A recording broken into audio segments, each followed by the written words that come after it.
한번 인사하시겠습니다.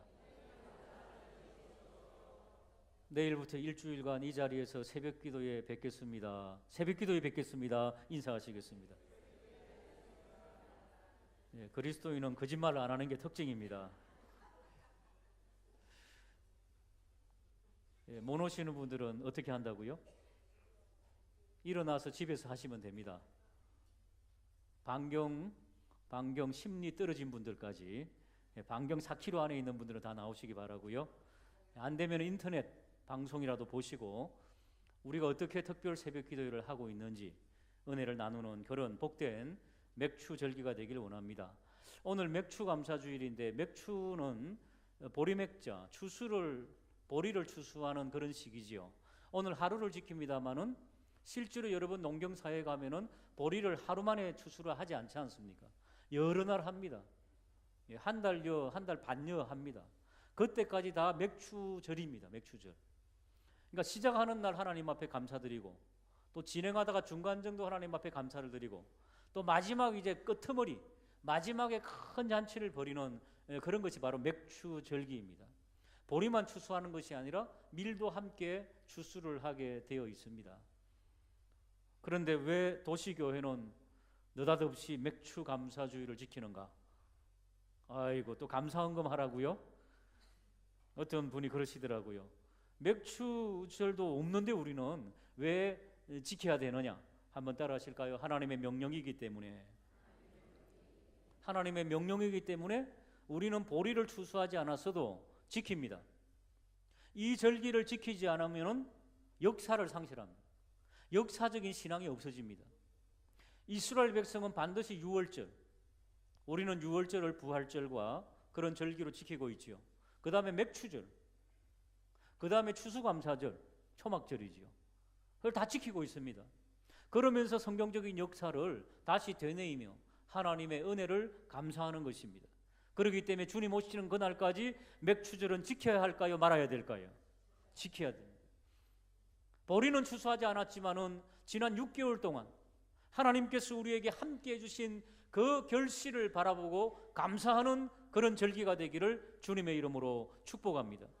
특별히 신앙의 선배님들은 맥추 절기를 맞이하면은 출애굽기도 읽었고 신명기도 읽었습니다. 그러면서 또 하나 룻기를 묵상했습니다. 룻기를 쫙 읽어 나갔습니다. 두 가지 이유입니다. 하나는 이 룻기에 배경이 되는 것이 바로 오늘 22절 한번 보시기 바랍니다. 1장 22절 보시면은 어떤 시기에 베들레헴으로 돌아왔다고 되어 있습니까?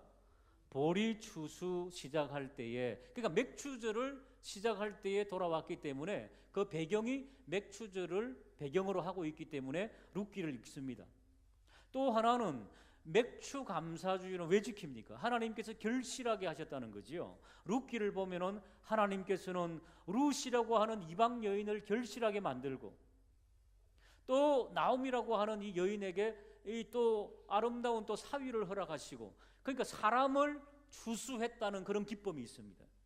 어떤 것이 진정한 기쁨일까요? 사람을 추수하는 거지요. 사람을 사람답게 하나님의 사람으로 만들어가는 것.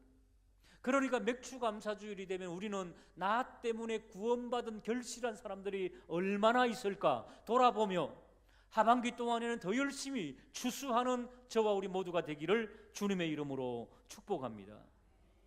그래서 오늘은 1장부터 4장까지를 스케치하고 왜 룻기가 이렇게 아름다운 맥추절에 나누는 것인가, 그리고 내일 이제 특별한 새벽기도를 통해서 월요일부터 토요일까지 또 소상하게 더 섬세하게 룻기를 나누면서 이 맥추절기를 대신할까 합니다. 자, 1장 1절을 보시기 바랍니다. 사사들이 치리하던 때에, 왕으로 생각하면 되죠. 제대로 된 왕이 없고 그때그때마다 하나님께서 일으켰던 그런 재판관들, 그런 왕들이 있었습니다. 사사들이 치리하던 때에 그 땅에 무엇이 들었다고요? 흉년이 들었습니다. 유다 베들레헴에 한 사람이 흉년 들었기 때문에 하나님께서 명하신 땅을 떠나서 어디로 갔느냐? 모압 땅으로 갔다. 자, 지도 한번 보시기 바랍니다.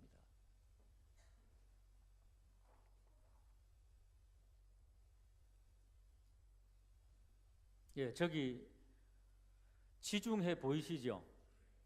예, 지중해 옆에 보시면은 싹다 아셀, 납달리 이렇게 쭉 있으면서 저기가 유다입니다. 유다. 12지파의 땅이 다 구획이 정해져 있습니다. 그리고 중간에 사해라고 하는 바다 있지요. 예, 사해 바다 건너편에 뭐가 있습니까? 모압이라고 있습니까? 예, 모압이라고 있지요. 하나님께서 저 구획으로 짜주신 저 이스라엘 유대 땅이 하나님의 약속의 가나안 땅이었습니다. 그리고 그 건너편에도 갓 자손, 머나세 자손, 그리고 르우벤 자손의 땅도 있었지만은 하나님의 약속하지 않은 모압과 암몬, 친족이지만은 원수가 돼버린 그런 모압과 암몬족이 있었는데, 지금 흉년이 들었을 때에 하나님께서 구획을 그어준 유대 땅을 건너서 이 집의 가족은 어디로 건너갔다고요? 모압으로 내려갔다는 겁니다. 뭐 하려고요? 먹고 살려고. 굶어 죽을까 봐. 하나님께서 먹이시고 입히신다고 약속해 주셨는데 하나님의 약속을 믿지 못하고 굶어 죽을까 봐 모압으로 갔다는 것입니다. 2절을 보시기 바랍니다. 그 사람들의 이름이 나옵니다. 남편의 이름은 엘리멜렉. 엘리멜렉은, 엘리는 나의 하나님, 멜렉크는 왕입니다. 하나님은 나의 왕입니다. 이런 이름을 가진 사람이 이름값을 하지 못하고 자기 아내 나오미를 데리고 또 두 아들 말론과 기론을 데리고 유대 땅 베들레헴 약속의 땅을 벗어버리고 어디로 갔다? 모압 땅에 먹고 살려고 갔다. 그리스도인들은 먹고 살려고 일합니까? 이방인들이 하는 것입니다. 불신자들이 하는 것입니다. 한번 따라 할까요? 하나님의 사람은 하나님의 영광을 위해서 산다. 그러면 하나님께서 먹여주신다는 것입니다. 여러분, 이 진리를 믿으시기를 주님의 이름으로 축복합니다. 가서 잘 살았을까요? 3절에 보니까 당장 나오지요. 나오미의 남편 엘리멜렉이 어떻게 됐다고요? 죽었습니다. 두 아들이 남았는데 두 아들을 장가 보냈습니다. 4절에 보내었는데 10년쯤 지났는데 두 아들도 어떻게 됐을까요? 5절에 보니까 말론과 기론도 다 죽었다. 아니, 남자 3명, 아버지, 아들 둘이 있었는데 남자 3명이 왕창 다 10년 만에 다 죽어버렸습니다. 뭐 하러 갔는데요? 먹고 살려고 갔는데 먹고 죽어버렸어요. 여자만 남았습니다. 여러분, 이 당시만 하더라도 몇천 년 전 아닙니까? 사랑하는 여러분, 여자는 노동력이 제한되어 있습니다. 여자들은 남자에게 함께 붙어있지 못하면 굶어 죽습니다. 이 당시만 하더라도. 지금은 뭐 맞벌이 하고 뭐 이런 거지만은 이 당시만 하더라도 여인들은 남성과 함께 있지 않으면 굶어 죽는 거예요. 지금 누가 남았습니까? 어머니 나오미. 아들은 죽었으니까 누구 남았습니까? 며느리 둘. 며느리 둘이 엄마랑 살고 싶어 할까요? 시어머니랑? 근데 오늘 보니까 참 그래도 며느리들 교육을 잘한 것 같아요. 나오미가 가만히 소문을 들으니까 6절에 하나님의 그 약속한 내 고향 땅 유대 땅 베들레헴에 흉년이 없어지고 먹을 것이 생겼다. 하나님께서 자비를 베풀었다라고 하는 소문을 듣게 됩니다. 고향 땅으로 가자 하니 얼마나 부끄럽습니까? 빈털터리가 되었으니. 그러나 결심하고 고향을 향해서 가려고 하는데 며느리 둘, 자부 둘이 따라 났습니다. 어머니, 우리가 어머니를 복양하고 모시겠습니다. 그랬더니 13절에 너희가 어찌 그들이 자라기까지 기다리겠나? 내가 만약에 아들을 또 낳을 수 있다면 너희들이 기다릴 수 있겠느냐? 그러니까 너희들은 너희 고향으로 돌아가라. 그렇게 막 내칩니다. 그랬더니 한 명 오르바라고 하는 자부는 고향 땅으로 돌아가고 룻은 끝까지 어머님을 붙잡습니다. 어머니 아닙니다. 저는 어머님을 꼭 모시겠습니다. 이 순간 여러분들의 며느리를, 여러분들의 시어머니를 생각해 보시기 바랍니다. 이런 며느리와 이런 또 시어머니가 있을까? 이 며느리가 시어머니를 향해서 이렇게 고백합니다. 16절 같이 읽어보겠습니다. 시작. 16절 시작.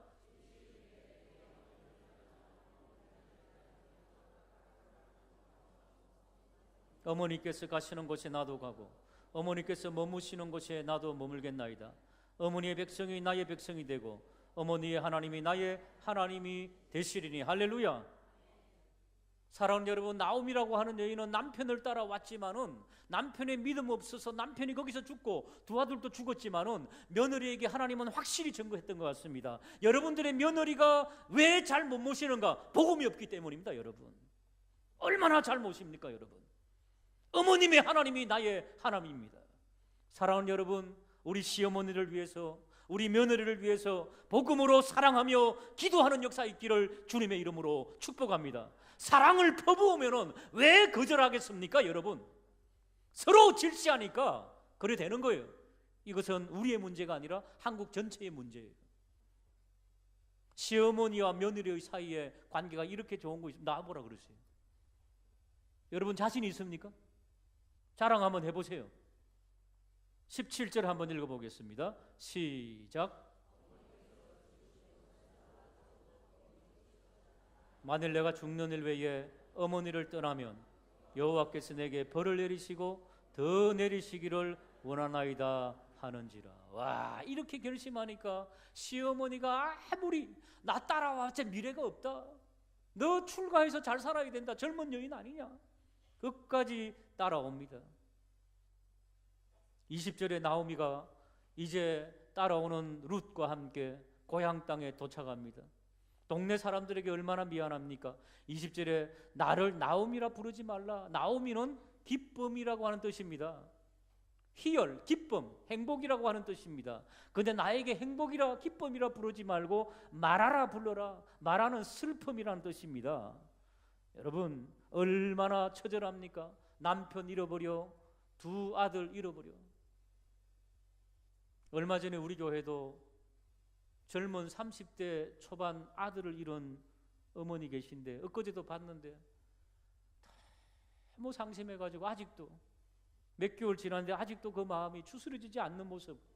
구역장 권사님이 또 전도사님이 많이 위로하고 있는데도 많이 힘든 것입니다. 그렇습니다, 여러분.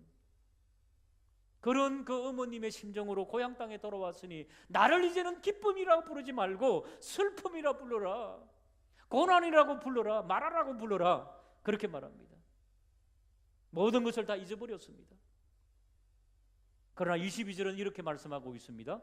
21절, 그래서 그가 말하기를 내가 풍족하게 나갔더니, 자 1절을 다시 가보시기 바랍니다. 1절에 가보시면은 뭐가 들어서 갔다고요? 흉년에 나갔습니다. 먹고 살려고. 근데 그때를 돌아보니 그때도 풍족했더라는 겁니다. 남편도 있지, 두 아들도 있지, 그때 풍족했더라는 겁니다. 여러분, 지금 이 상황이 여러분 하나님께서 허락하신 상황이면 감사함으로 받는 맥추절이 되기를 주님의 이름으로 축복합니다. 인간적인 방법으로 무엇을 하려고 하면은 나중에 가가지고는 빈털터리가 돼가지고 아이고 그때가 더 행복했는데, 그런 고백을 하게 되어 있습니다. 22절 한번 읽어보겠습니다. 시작.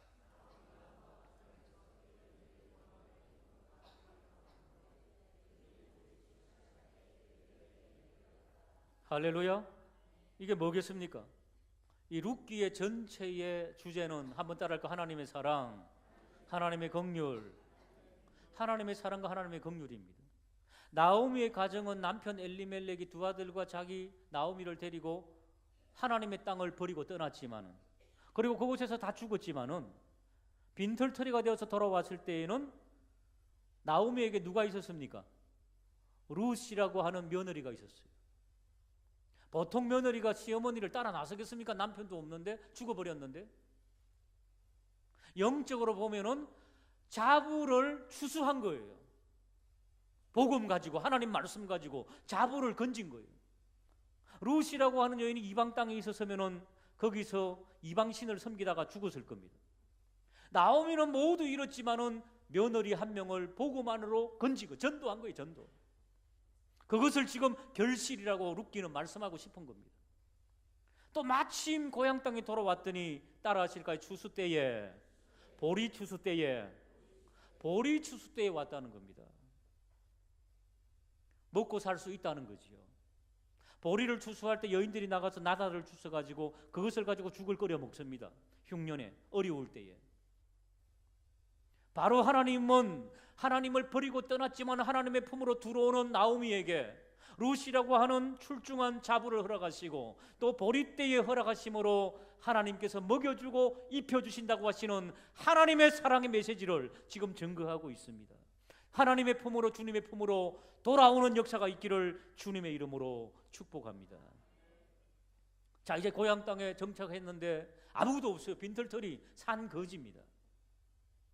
나오미라고 하는 시어머니는 연세가 많았던 것 우리가 알고 있지 않습니까? 연세가 많은 것 같아서 일도 못합니다. 여러분, 이삭을 주우러 가려면 하루 종일 꾸렸다 팼다 꾸렸다 팼다 얼마나 힘듭니까? 오늘날로 말하면 나음이라고 하는 여인은 관절염도 있고 고관절도 아프고 막 그렇게 샥신이 쑤슬 끄습니다. 그러니까 뭐예요? 며느리가 이제 나서야지요.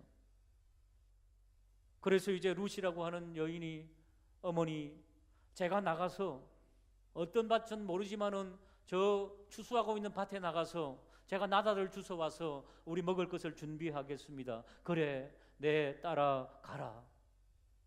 얼마나 사랑스러운 자부이며 딸입니까? 3절을 같이, 2장 3절을 같이 읽어보겠습니다. 2장 3절입니다. 시작.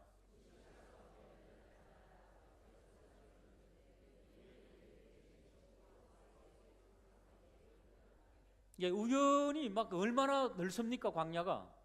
예, 들판이 얼마나 넓습니까? 곳곳에 추수하는 사람들이 있는데 우연히 한 곳에 갔는데 그곳이 친척집이었어요. 근데 룻이라고 하는 여인은 저 모압 땅에서 올라와서 이국 땅에 와가지고 뭘 알겠습니까? 동서남북 방향도 모르는 여인이 우연히 갔는데 친척집이었어요. 그런데 그때 4절에 보니까 마침 보아스라고 하는, 보아스는 아주 부자였습니다. 이 땅의 주인이었습니다. 그 밭의 주인이었습니다. 이 순방을 하죠. 주인은 이제 추수를 잘하고 있는지 쭉 돌아다니는데 마침 그 밭에 온 거예요. 룻을 본 겁니다. 룻의 소문을 들은 것입니다. 보아스는 있죠. 예수님을 상징하는 사람이거든요. 여기서는요. 보아스가 보니까 룻이 너무너무 부지런하고 너무 아름다운 소녀입니다. 보아스가 하나님의 사랑을 그에게 보여주고 있습니다. 2장 8절 말씀 한번 읽어보겠습니다. 시작.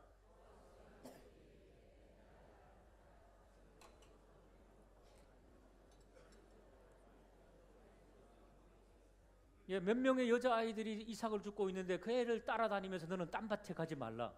9절을 한번 읽어보겠습니다. 시작.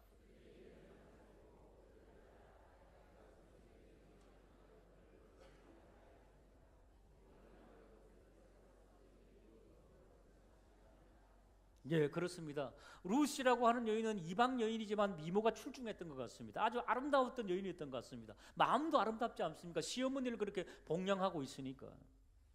그러니까 이 남자아이들이, 이 소년들이 얼마나 이 눈독을 들이겠습니까? 그러니까 주인 보아스가 딱 말을 하죠. 내가 저 소년들에게 너를 보호해 주라고 명하였다. 10절 같이 한번 읽어볼까요? 시작. 룻이 엎드려 얼굴을 땅에 대고 절하며 그에게 이르되 나는 이방 여인이거늘 당신이 어찌 내게 은혜를 베푸시나. 사랑하는 여러분, 이 아름다운 이방 여인 룻에게 하나님은 은혜를 베푸신 것을 믿으시기를 주님의 이름으로 축복합니다. 우리가 그런 자가 되기를 원합니다. 지금도 하나님의 은혜를 실천하고 싶지 않느냐? 돌아보고 싶은 사람들이 있지 않느냐? 이 맥추절기에 연약한 자들을 돌아볼 수 있는 저와 우리 모두가 되시기를 주님의 이름으로 축복합니다. 12절 말씀 같이 읽어보겠습니다. 시작.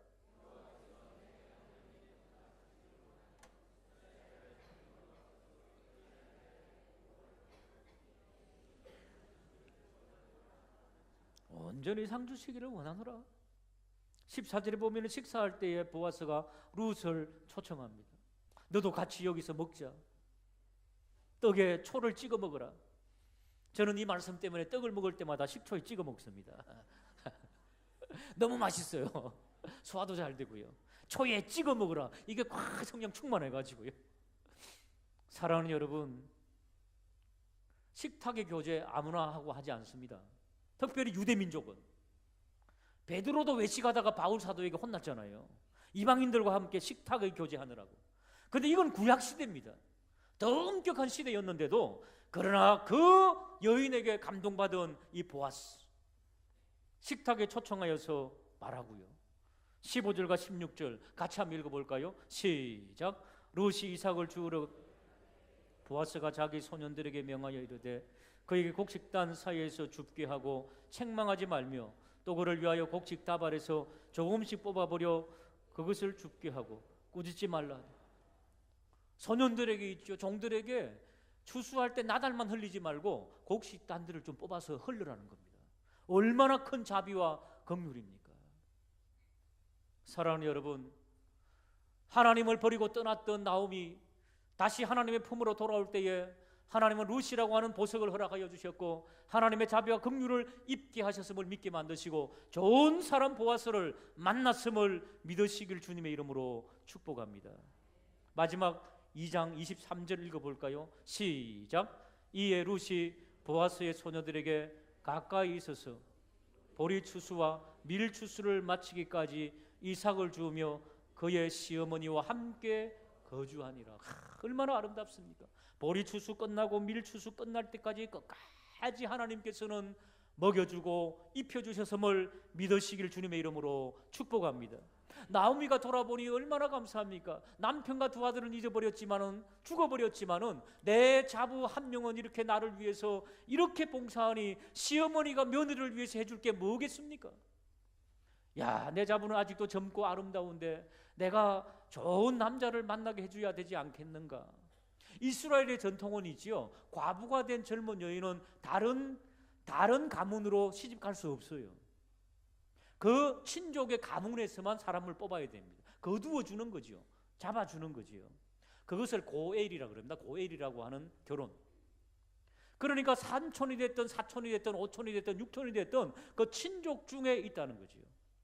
나오미가 곰곰이 생각해 보니 보아스가 그렇게 친절을 베푸니까 보아스에게 이 며느리 룻을 함께 만나도록 주선해 줘야 되겠다. 근데 고엘이라고 하는 이 방법은요, 남자는 멀쩡하게 자고 있는데 여자가 조용히 그 이불에 들어가는 겁니다. 밤에. 자존심 상하겠어요? 안 상하겠어요? 예. 그래서 이제 시어머니가 시키는 거예요. 아가야, 너는 제가 해야 된다. 좋은 친척이 있으니까 그 친척인데 보아스, 너 봤지? 얼마나 좋은 사람이냐. 그 사람하고 너는 반드시 결혼을 해야 된다. 보아스는 사실은 나이가 좀 많은 사람이었습니다. 젊은 아이가 그 말을 듣겠습니까? 어머니, 그동안 그래도 말없이 어머님을 섬겨왔는데 이게 뭡니까? 이게 자존심 상하게. 나도 여자입니다. 그러지 아니하고 어머니 순종하겠습니다. 어머니 순종하겠습니다. 그 하룻밤에 이제 목욕 재개를 하고 그 보아스가 자고 있는 이불 밑으로 여자가 쑥 들어가는 거예요. 한밤중에 자고 있다가 툭 걸려서 보니까 젊은 여자가 있는 거예요. 얼마나 깜짝 놀랐겠습니까? 알고 보니 룻이에요. 보아스가 하는 말이 뭔지 아십니까?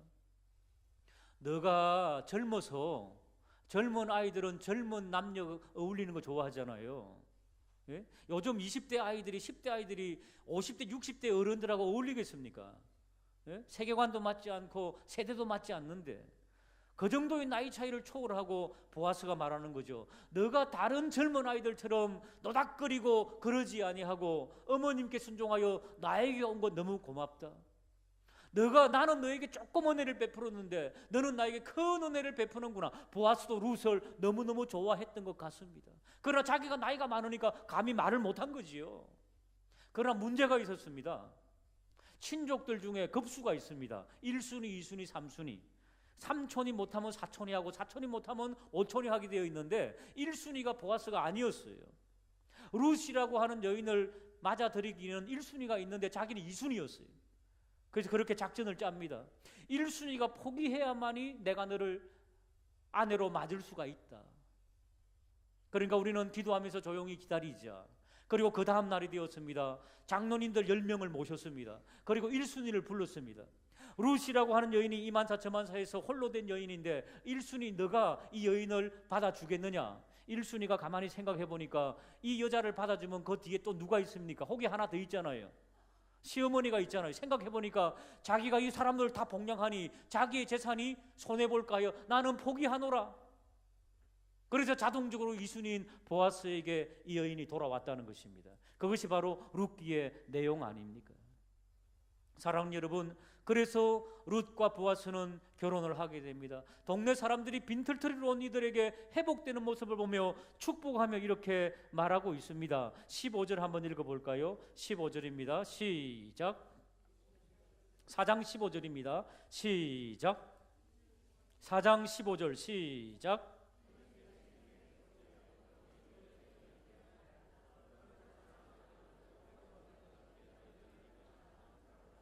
동네 여인들이 이 나오미를 보고, 나오미가 처음에 돌아왔을 때 빈털터리가 되었을 때 나오미가 뭐라 말합니까? 나를 기쁨이라 하지 말고 슬픔이라고 불러다고, 괴로움이라고 불러다고. 나는 이런 여인이다. 남편 다 잃고 아들 둘 죽여버리고 겨우 며느리 한 명 데리고 왔는데, 근데 이 며느리가 이렇게 아름다운 일을 행함으로 결혼하여서 왜 이렇게 기쁨이 있습니까? 그 위에 보십시오. 시집을 갔는데 13절에 이에 보아스가 룻을 맞이하여 아내로 삼고 그들에게 들어갔더니 여호와께서 그에게 임신하게 함으로 아들을 낳게 했다는 겁니다. 할렐루야. 아들을 낳게 하셨다는 겁니다. 얼마나 기쁩니까? 우리나라뿐 아니라 이 나라도 더 기뻐요. 아들이 나오면. 그 당시에는 왜? 생명을 이어가고 계대를 이어가기 때문에, 가문을 일으키는 것이 남자이기 때문에 그때 그랬습니다. 15절에 이 며느리는 7 아들보다 귀한 며느리다. 할렐루야. 우리 교회도 이런 역사가 좀 일어나기를 주님의 이름으로 축복합니다. 여러분 솔직히 말해보세요. 아들하고 딸하고 길러보면 누가 좋아요? 아들 필요 없어요. 아들 다 그러더라고요. 제가 한 말이 아니고 어르신들이 그러더라고요. 장가가면 지 부인만 좋아하고 뭐 그렇다 그러는데 우리 교회는 그런 사람은 없겠지요. 예. 사랑하는 여러분, 7 아들보다도 더 나에게 힘이 되는 자부 며느리, 그런 역사가 일어나기를 주님의 이름으로 축복합니다. 아이를 낳았더니 이 아이가 누구더냐? 알고 보니 이게 왕통의 역사를 이어가는 그런 역사의 선상에 있었습니다. 자, 17절 말씀 한번 읽어보겠습니다. 17절입니다. 시작. 그의 이혼 여인들이 그에게 이름을 지어주되 나오미에게 아들이 태어났다 하여 그의 이름을 오벳이라고. 다윗의 아버지인 이새의 아버지였더라. 그러니까 룻이라고 하는 여인은 모압 여인, 이방 여인인데 이렇게 아름답게 부모님을 섬기고 하나님을 섬겼더니 알고 보니 다윗 왕의 정조 할머니가 돼버렸어요. 그냥 이방 여인이, 구원받지 못할 여인이, 버림받아야 할 여인이 왕의 정조 할머니가 되어버렸다니까요. 자, 마지막입니다. 21절 22절 같이 읽겠습니다. 시작.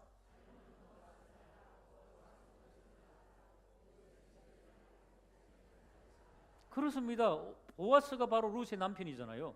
보아스가 오벳을 낳고 오벳은 이새를 낳고 이새는 다윗 왕을 낳았다. 할렐루야. 지금도 이런 역사가 재현될 수 있을까요? 저는 재현될 수 있다고 봅니다. 시어머니가 며느리를 딸처럼 사랑하고 며느리가 시어머니를 아름답게 이 룻기에 나오는 대로 봉양하면은 거기에서 나오는 자식들은 다윗 왕처럼 출중한 사람으로 하나님이 만들어 주신다. 할렐루야. 왜 당신의 자녀들이 잘못되어 가고 있을까요? 시어머니가, 며느리가 하나님 앞에서 바른 관계를 맺지 못하기 때문이에요. 사실은 바른 관계를 맺지 못하는 부분 보면은 자녀들이 삐딱하게 커요. 하나님 안에서 축복하고, 어머니의 하나님, 나의 하나님, 어머님이 죽는 곳에 내가 죽겠습니다, 이런 믿음의 고백으로 어머니 모시고 자부 사랑하면은 손주들은 잘 될 줄로 믿으시기를 주님의 이름으로 축복합니다. 하나님의 은혜예요. 하나님의 은혜. 그런 자에게 하나님은 은혜를 베푸신다는 것을 말씀하고 있는 거예요. 지금 성경은 진리의 말씀임을 믿으시길 주님의 이름으로 축복합니다.